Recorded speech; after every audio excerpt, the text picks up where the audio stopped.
Des semaines plus tôt, dans la forêt noire, les cachots des elfes semblent plutôt calmes alors qu'une fête bat son plein dans les demeures elfiques. Seule une respiration bruyante et des sifflements insupportables s'élèvent de temps en temps, loin en contrebas, dans les cachots du royaume sylvestre de Thranduil. Là où, 60 ans plus tôt, la compagnie de Thorin Oakenshield et Kutchen avait été emprisonnée avant d'être libérée par Bilbo, le précédent porteur de l'anneau. Quand t'es malade. Et c'est là, cruellement apportés des éclats de rire et des tintements des verres découverts, qu'on jeta un intrus et un trouble fait derrière des barreaux. Allez, à la niche le barbu. Va donc creuser un trou au fond de ta cellule. Mais, j'ai rien fait. Non d'un gobelin ou jambiste. C'est du racisme, de la xénophobie. Il n'y a peut-être pas autant tort que ça, patron. On a vite tendance à s'acharner sur les morpions, sur les nains. Ah, enfin une parole sensée. Vous voyez, on peut certainement se... Tu es jeune et con, et pour cela, je te pardonne. Mais ce maudit ver à poil roux pillait la cave du vin du roi. Et non content d'être un voleur, il s'agit d'un voleur connaisseur, ne s'occupant que des meilleurs cuvées. Le voilà doublement coupable. Et moi, les coupables, je les fous au trou. Tiens, en parlant de trou, je suis passé voir ta famille hier et... Tu vois ce que je veux dire. Du racisme peut-être. Mais du racisme positif. Mais c'est un nain, Crénon. Quelle importance. Ah mais oui, c'est vrai, t'as raison. Foutu nain. Enfin, tu écoutes la sagesse. Sagesse mon cul. Oh, et ne fais pas trop attention à ton colocataire. Il est un peu envahissant, mais vous vous entendrez à merveille. Et, juste une dernière chose, il n'est pas tout seul. Dans sa tête, tout du moins.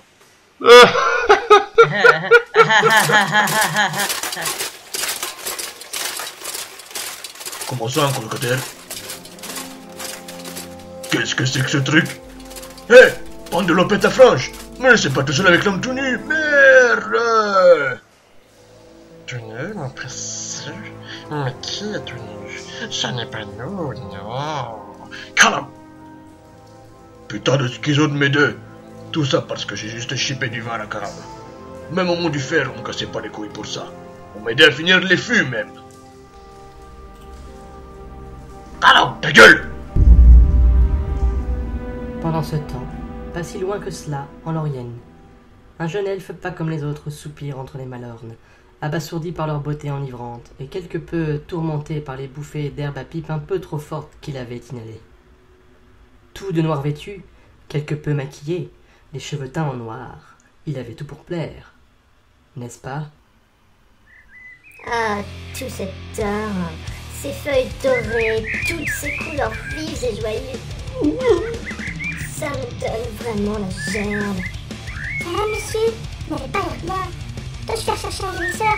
Oh non, ma puce, il n'y a que toi qui puisse me délivrer le tourment qui m'assaille. Viens avec moi. Prenons l'express pour Valinor, sans passer par la case Avogui. Mais qu'est-ce que c'est? Arrête de te battre. Eh, vous êtes tarés! Allez vous filer tout seul! Non, tout seul, c'est pas drôle. Reviens, petite. Ça ouais, va crever l'enculé! Décidément, personne ne viendra mettre fin à mes souffrances en mettant également fin aux siennes. Non. On s'en vient plutôt t'en faire découvrir d'autres des souffrances, abruti des mots. Je suis pas émo, putain, ça se voit, merde. Je suis gothique. Les émos, je leur pisse à l'arrêt. Mais ouais, c'est ça. Quelle différence. T'as assez embarrassé tout le monde en Orienne. Même tes parents voudraient le voir disparaître. Donc nous, on t'embarque. Nom d'un gobelin, quelle belle journée. Loin de là, au sud, dans le royaume du Gondor, alors que l'armée victorieuse venue en renfort de Minas Tirith s'esbaudit face à la cité reprise d'Osgiliath, une jeune et belle Gondorienne trépigne de voir son héros et de tenter pour une énième fois de le faire venir dans ses draps. Oh, mon Boromir. Nous voilà enfin réunis. Et seule, Encore toi? Qu'est-ce que tu me veux à la fin? T'es plus collante qu'une sangsue des marais des morts. Fiche le camp, j'ai un discours à faire. Mais...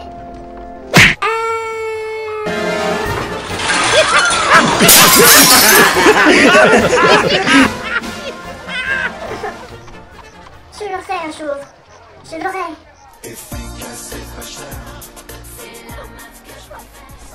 Oh, mon pauvre Mire, tu es si beau dans ton armure, avec ta stature royale, tes bras puissants et ton sourire si charmeur.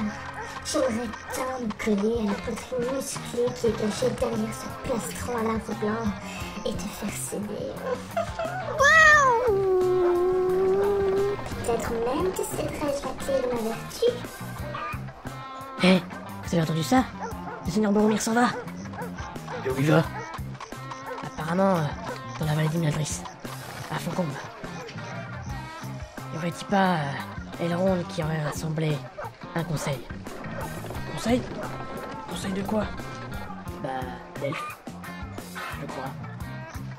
Tiens, ça pourrait être ma chance. Si nous suivions notre beau héros, il y a des chances de rentrer en ses faveurs si je fais le voyage avec lui. Bien, je vais sceller mon cheval et le suivre jusqu'à Imladris. T'es au courant que je suis pas toute seule, hein? Qu'est-ce que ça peut bien faire, Elrond? Eh bien, le Laidron Faramir, capitaine du Gondor, à qui on se demande ce que ça pourrait bien lui foutre, te souhaite un bon séjour dans les cachots de l'Astérix.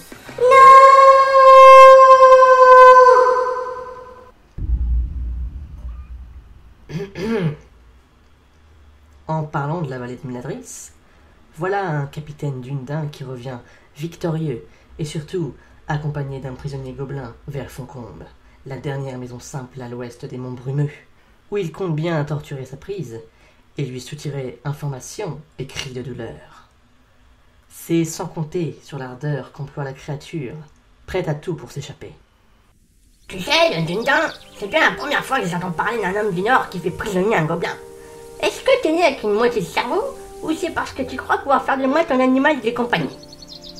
Si tu la fermais un peu, hideuse créature. Il n'est pas exclu que je fasse de toi mon esclave, ceci dit. Tiens, je savais bien que tu dégageais une bonne odeur de zoophilie et d'élégance sexuelle. J'aurais jamais pensé que j'allais venir comme ça, à poil sur un nid, et le cul tellement grand ouvert qu'un courant d'air passerait de ma bouche jusqu'à mon fondement. Aïe! Mais t'as pas honte de dire des cochonneries pareilles?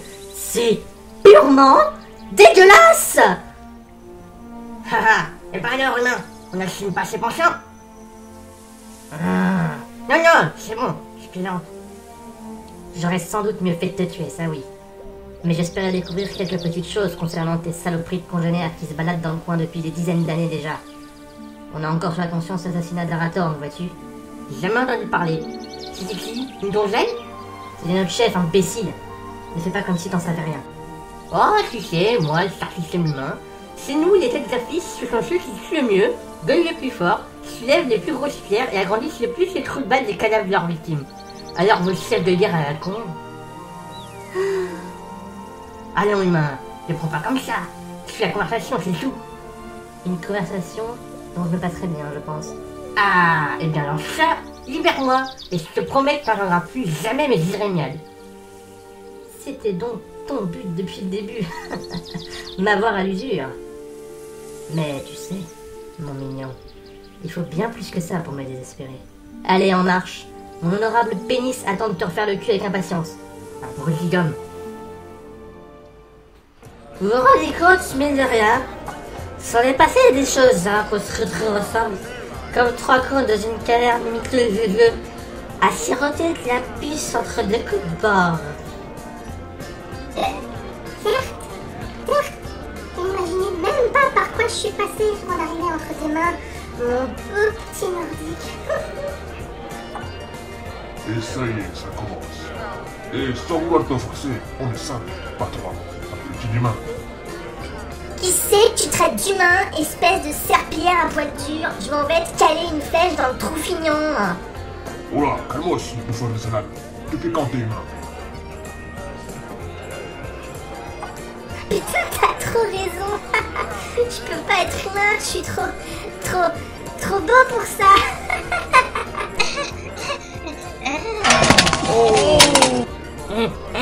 On nous attaque! On nous attaque! Alerte! Oh le cul! On se sort plus là. On voit le single crosser et nous on va se couper. Se coucher, bordel de merde. Tu sais plus comment parler chez toi. Et c'est là, après avoir dressé le cadre initial des opérations et le début des destinées de chacun, que s'achève ce premier épisode de la communauté de Trolls.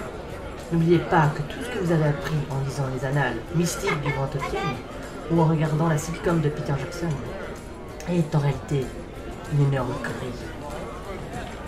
Car la seule et unique communauté qui a sauvé la Terre du Milieu...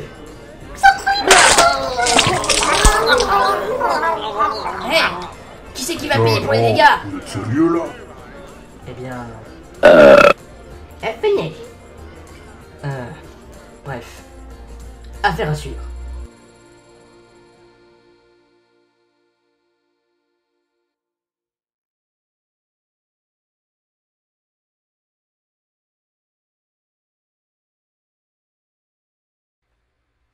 Il l'a vraiment appelé? Comme je crois qu'il l'a appelé?